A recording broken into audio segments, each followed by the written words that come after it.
keby nefungovali, tak sa zastaví ekonomika na Slovensku. Podľa mňa boli neprávo v tieni záujmu, či už o diaľnice alebo o iné. Ich stav je už dlhšie roky na mnohých úsekoch, na mnohých objektoch nevyhovujúci. Potrebujú viac podpory, aby boli tým, čo hovorí ich meno. Po dlhých rokoch ignorancie, zanedbávania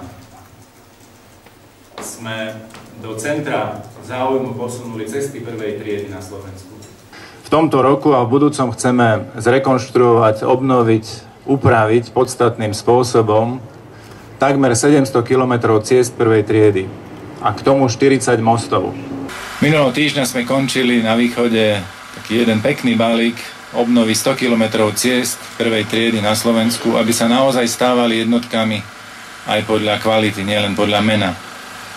Chcem dnes oznámiť zahájenie druhého takéhoto balíka obnovy, ktorý má názov Eliminácia bezpečnostných rizík na cestách prvej triedy.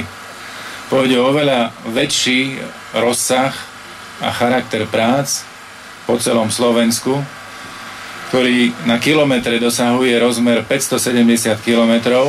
Najviac tohto rozsahu sa plánuje investovať v Prešovskom a v Banskobystrickom kraji.